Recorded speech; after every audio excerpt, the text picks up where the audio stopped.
जदि आपण केउ झियो बा विवाहिता नारी को मने मने भल पाउचंती किंतु जेते चेष्टा कले मध्य ताकू पटेई पारुनांती ताकू निजर मन कथा कहिबाकू डरुचंती आउ आपण चाहुचंती कि सी झियो बा नारी निजे आसी आपणकू भल पाउची बोली कहू तेबे आजिर एही भिडियोटी आपणकर इच्छा को पूरण करिबो। कारण आजिर एही भिडियोटी रे मु आपणकू शिखेइबी केवल दुईटी लवंगर साहाय्य आपण किपरि से झियो को पटेई पारिबे, सुंदरी विवाहिता नारी को पटेई पारिबे। एही वशीकरण करिबा पई आपणकू कोनोसी प्रकार मंत्र तंत्र करिबाकू पड़िबनी किंबा किछि भी पैसा खर्च करिबाकू पड़िबनी। केवल दुईटा लवंग आनिबे तापरे मु आपणकू किछि प्रयोग विधि शिखेइबी आपण सेही प्रयोग विधि को ठीक भाବରେ କରିଦେବେ। ଗ୍ୟାରେଣ୍ଟି ଦେଉଛି ତାପରେ ଦେଖିବେ ଯେଉଁ ଝିଅ ପଟୁ ନଥିଲା ଆପଣଙ୍କୁ ଭାव ଦେଉନଥିଲା ସେ ଝିଅ ନିଜେ ଆସି ଆପଣଙ୍କ ସହିତ କଥା ହେବ, ପାଗଳି ପରି ଆପଣଙ୍କୁ ଭଲ ପାଇବ। ଯେଉଁ ବିବାହିତା ନାରୀକୁ ଆପଣ ଦିନ ରାତି ଭାବୁଛନ୍ତି ସିଏ ହାତ ଧରିକି ଘରକୁ ଡାକିବ, ଯାହା ଚାହିଁବେ ତାହା କରିବ।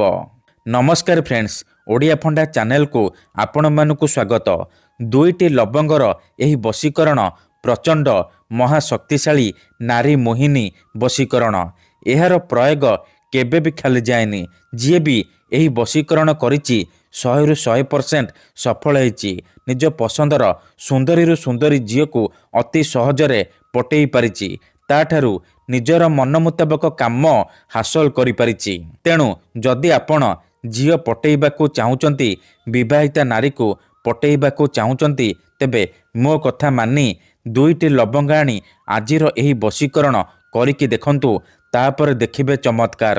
ଏହି ବଶୀକରଣ ଏତେ ଶକ୍ତିଶାଳୀ କି ଏହାର ପ୍ରୟୋଗରେ ଆପଣ ବର୍ଷ ବର୍ଷ ଧରି ଭାଙ୍ଗି ଯାଇଥିବା ପୁରୁଣା ପ୍ରେମକୁ ଫେରାଇ ଆଣିପାରିବେ। ଶାଶୁ, ନଣନ୍ଦ, ଦିଅର, ଭାଉଜ କାହାକୁ ବି ନିଜ ବଶରେ କରି ତାଠାରୁ ନିଜର ମନ ମୁତାବକ କାମ ହାସଲ କରିପାରିବେ।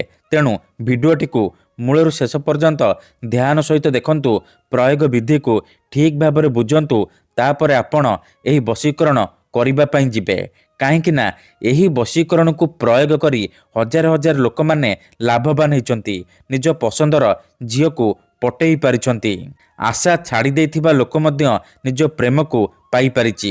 ବିନା କୌଣସି ପଇସା ଖର୍ଚ୍ଚ କରି ଘରେ ବସି ବସି ଝିଅ ପଟେଇ ପାରିଛି। ତେଣୁ ଯଦି ଆପଣ ଝିଅ ପଟେଇବାକୁ ଚାହୁଁଛନ୍ତି, ବିବାହିତା ନାରୀକୁ ପଟେଇବାକୁ ଚାହୁଁଛନ୍ତି, ଭିଡ଼ିଓଟିକୁ ପୁରା ଧ୍ୟାନ ସହିତ ଶେଷ ପର୍ଯ୍ୟନ୍ତ ଦେଖନ୍ତୁ।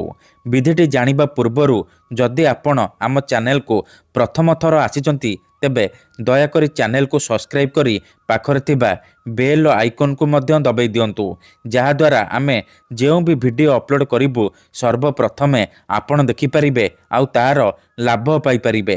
ତେବେ ଚାଲନ୍ତୁ ଜାଣିବା ଏହି ବଶୀକରଣ ଆପଣ କିପରି କରିବେ। ମନେ ରଖନ୍ତୁ, ଏହି ବଶୀକରଣ ବିଧିକୁ ଆପଣ କେବଳ ଶନିବାର ନହେଲେ ମଙ୍ଗଳବାର ଦିନ କରିବେ। ଦିନ 3ଟାରୁ ସନ୍ଧ୍ୟା 6ଟା ମଧ୍ୟରେ ଏହି ବଶୀକରଣ କରିପାରିବେ। ପ୍ରଥମେ ଆପଣ କ'ଣ କରିବେ, 2ଟା ଲବଙ୍ଗ ଆଣିବେ ଆଉ ଯେଉଁ ଝିଅ ବା ନାରୀକୁ ଆପଣ ବଶରେ କରିବାକୁ ଚାହୁଁଛନ୍ତି ତାର ଗୋଟିଏ ବାଳ ଆଣିବେ। ଆଣିସାରିବା ପରେ କୌଣସି ଏକ ଜାଗାରେ ବସି ପଡ଼ିବେ, ଯେଉଁଠାରେ ଆପଣଙ୍କୁ କେହି ଦେଖିବେନି କିମ୍ବା ଡାକିବେନି। ତାପରେ 2ଟା ଲବଙ୍ଗରେ ସେ ଝିଅର ବାଳକୁ ଗୁଡ଼େଇ ଗୁଡ଼େଇ ବାନ୍ଧିଦେବେ।